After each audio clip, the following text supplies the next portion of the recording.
اعوذ باللہ من الشیطان الرجیم بسم اللہ الرحمن الرحیم۔ سورہ نساء آیت نمبر 122۔ والذین آمنوا وعملوا الصالحات سندخلهم جنات تجری من تحتها الانہار خالدین فیہا ابدا وعد اللہ حقا ومن اصدق من اللہ قیلا۔ آیت کریمہ کا ترجمہ ہے والذین آمنوا وعملوا الصالحات سندخلهم جنات تجری من تحتها الانہار، اور جو لوگ ایمان لائے اور نیک عمل کرے انہیں ہم عنقریب داخل کریں گے ایسے باغات میں جن کے نیچے سے نہریں بہتی ہوں گی، خالدین فیہا ابدا، اس میں وہ ہمیشہ رہیں گے، وعد اللہ حقا ومن اصدق من اللہ قیلا، اللہ کا یہ وعدہ سچا ہے، اور کون ہے جو اللہ سے بڑھ کر اپنی بات میں سچا ہو، ومن اصدق من اللہ قیلا، اور کون ہے جو اللہ سے بڑھ کر اپنی بات میں سچا ہو۔ دیکھیے یہ قرآن کریم کا طریقہ ہے، اسلوب ہے کہ جب وہ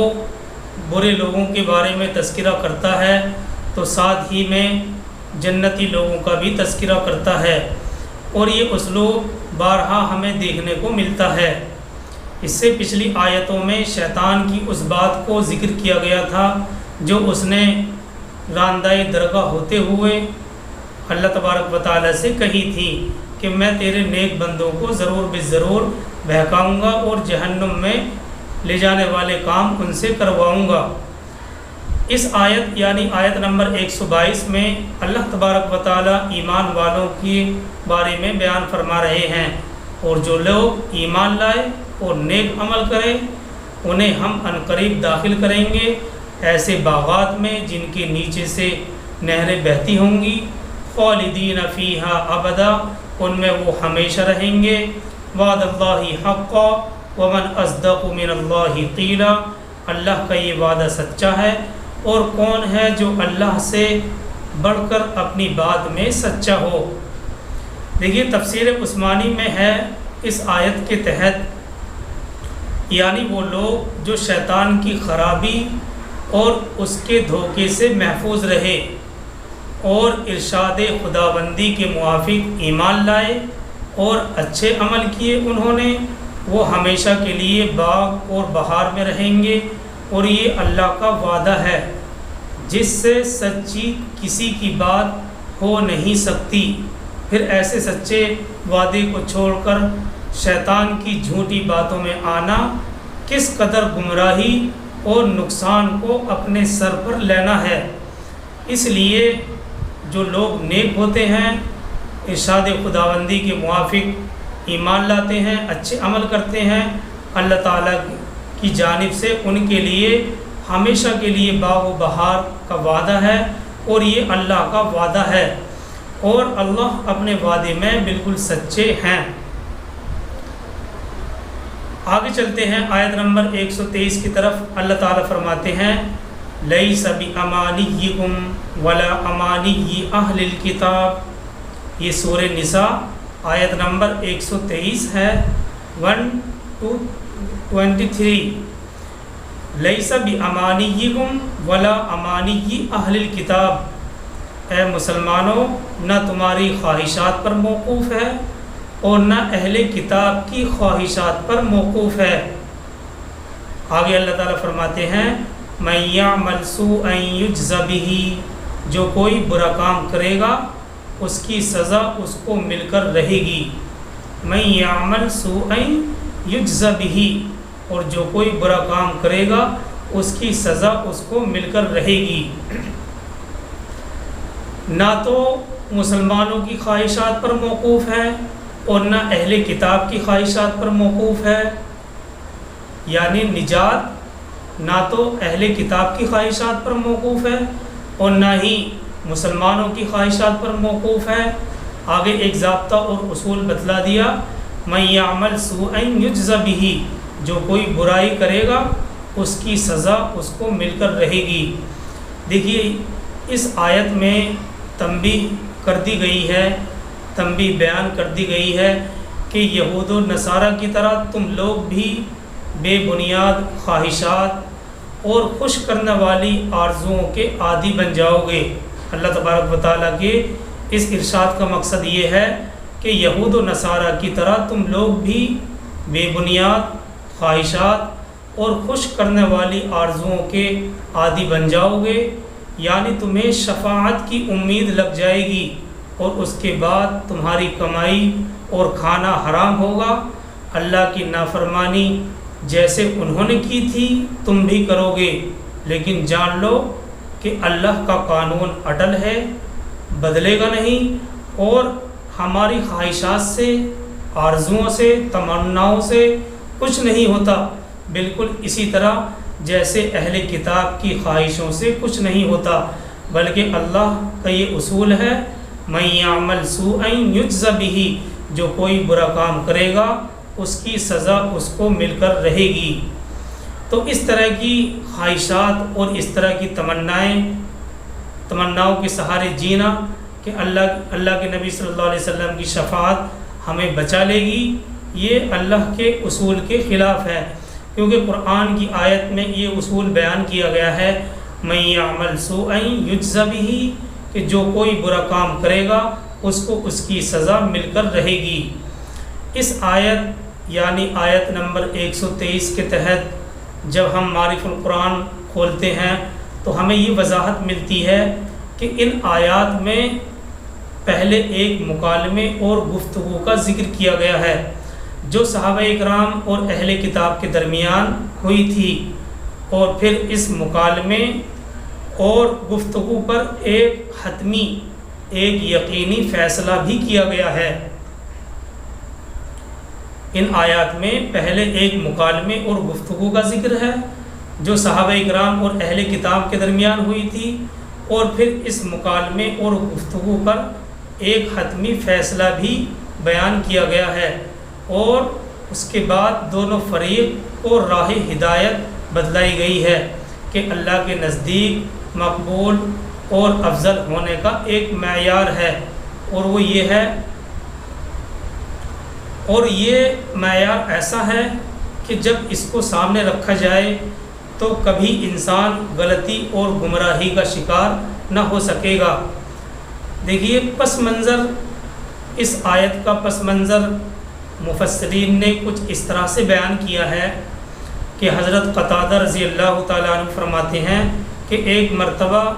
کچھ مسلمان صحابہ اکرام اور اہل کتاب کے درمیان گفتگو ہوئی۔ اہل کتاب نے صحابہ اکرام سے کہا کہ ہم تم سے افضل ہیں کیونکہ ہمارے نبی تمہارے نبی سے پہلے ہیں اور ہماری کتاب تمہاری کتاب سے پہلی ہے۔ صحابہ نے عرض کیا نہیں، بلکہ ہم تم سے افضل اور اشرف ہیں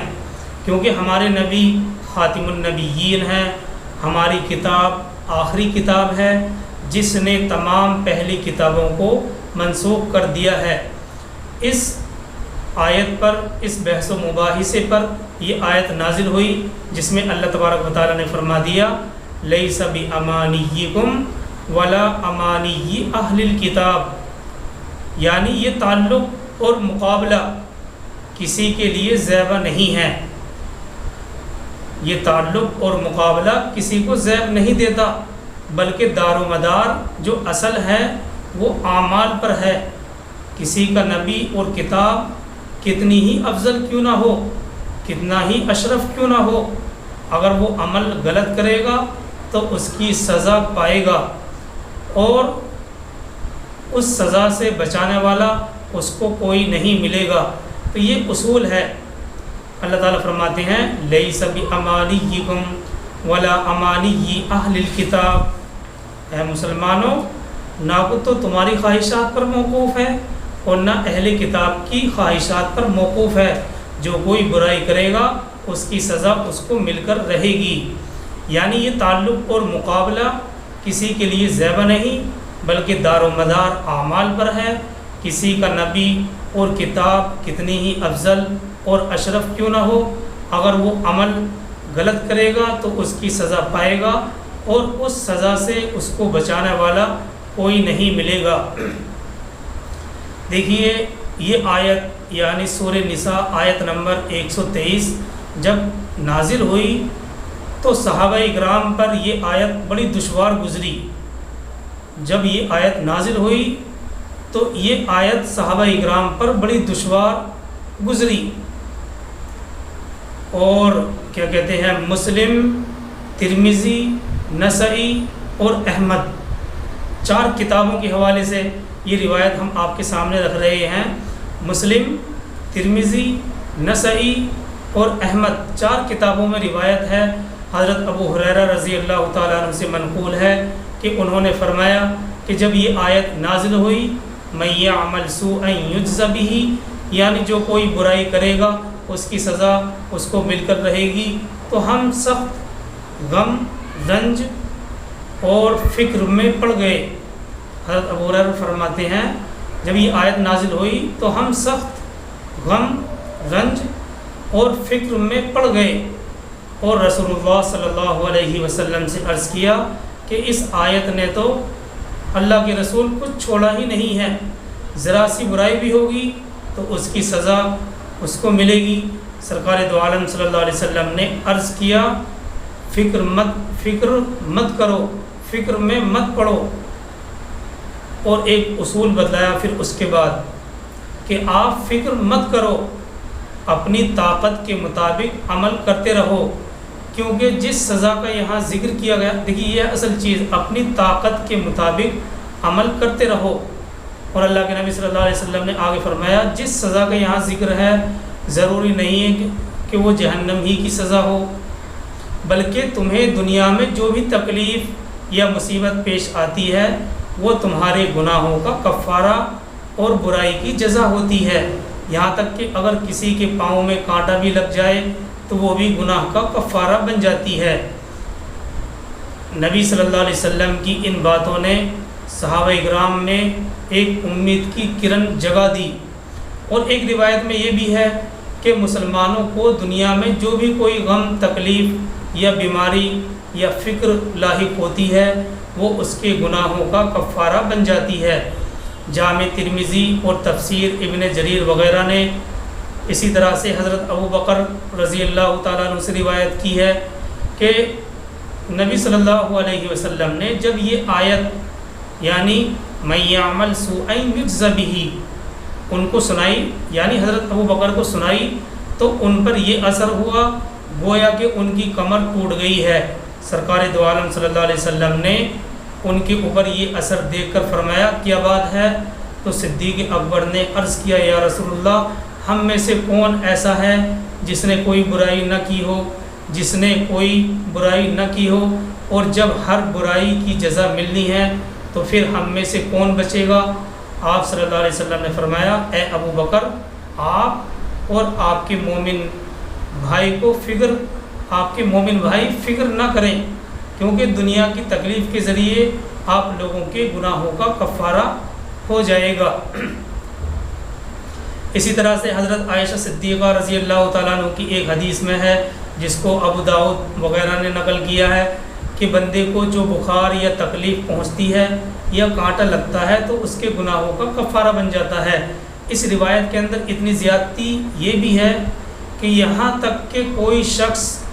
اپنی کوئی چیز ایک جیب میں تلاش کرے پھر وہ چیز دوسری جیب میں ملے، یہاں تک کہ کوئی شخص اپنی کوئی چیز ایک جیب میں تلاش کرے اور مگر وہ چیز اس کو دوسری جیب میں ملے، صرف اتنی سی مشقت بھی گناہوں کا کفارہ بن جاتی ہے۔ بیان القرآن نے یہ بات نقل کی ہے اس آیت کے تحت کہ اس آیت کے الفاظ بہت سخت ہیں، اگرچہ اللہ کے یہاں اس قانون میں نرمی کا ایک پہلو بھی موجود ہے، یعنی بعض اوقات برائی کے اثرات کو نیکی ختم کر دیتی ہے، لیکن اس آیت کی روح سے برائی کا حساب تو بہرحال ہو کر ہی رہے گا۔ مطلب یہ ہے کہ انسان سے جس برائی کا ارتکاب ہوتا ہے وہ اس کے بارے میں جواب دہ ہے، اور اس کا حساب ہو کر رہے گا۔ لیکن اگر کسی نے غلطی کی ہے پھر سچے دل سے توبہ کر لی تو اس برائی کا اثر ختم ہو جائے گا۔ اور ہمیں یہ بھی یاد رکھنا چاہیے ساتھ ساتھ کہ توبہ کو بھی پرکھا جائے گا۔ اللہ تبارک و تعالیٰ بندے کی توبہ کو بھی پرکھتے ہیں کہ آیا یہ واقعتاً سچی توبہ کرنے والا ہے، اپنے کیے پر نادم ہوا ہے، واقعی اس نے بری عادت کو چھوڑ دیا ہے، یا صرف زبان سے استغفر اللہ کی رٹ لگا رکھی ہے اور ساتھ ساتھ نافرمانی اور حرام کمائی جو کہ تو چل رہی ہے۔ بہرحال حساب کے کٹگرے میں ہر شخص اور ہر معاملے کو لایا جائے گا اور کھرا کھوٹا دیکھ کر فیصلہ کیا جائے گا۔ پھر جو مجرم ہوگا اسے اس کے کیے کی سزا ضرور ملے گی۔ بہرحال اس آیت کریمہ کا خلاصہ نکل کر یہ سامنے آیا کہ اس آیت نے مسلمانوں کو بھی ہدایت دی ہے کہ صرف دعووں اور تمناؤں میں نہ لگے رہیں بلکہ عمل کی بھی فکر کریں، کیونکہ کامیابی صرف اس میں نہیں ملتی کہ تم فلاں بن فلاں ہو یا کتاب کا نام لینے والے ہو، بلکہ اصل کامیابی اس بات میں ہے کہ اس پر صحیح ایمان اور اس کے مطابق اعمال صالحہ کی پابند رہو۔ تو یہی باتیں اس آیت یعنی آیت 123 کے تحت سمجھ میں آتی ہیں۔ اللہ تعالیٰ فرماتے ہیں لیس بامانیکم ولا امانی اہل الکتاب، اے مسلمانوں نہ تمہاری خواہشات پر موقوف ہے اور نہ اہل کتاب کی خواہشات پر موقوف ہے۔ من یعمل سوءا یجز بہ، جو کوئی برا کام کرے گا اس کی سزا اس کو مل کر رہے گی۔ آگے چلتے ہیں، اس رکوع کو پورا کر لیتے ہیں، آگے چلتے ہیں آیت نمبر 124 کی طرف۔ اللہ تعالیٰ فرماتے ہیں وَمَن يَعْمَلْ مِنَ الصَّالِحَاتِ مِن ذَكَرٍ أَوْ أُنثَىٰ وَهُوَ مُؤْمِنٌ، اور جو کوئی نیک عمل کرے گا چاہے وہ مرد ہو یا عورت اور وہ صاحب ایمان بھی ہو، فَأُولَٰئِكَ يَدْخُلُونَ الْجَنَّةَ وَلَا يُظْلَمُونَ نَقِيرًا، تو یہ وہ لوگ ہیں جو جنت میں داخل ہوں گے اور ان کی تل کے برابر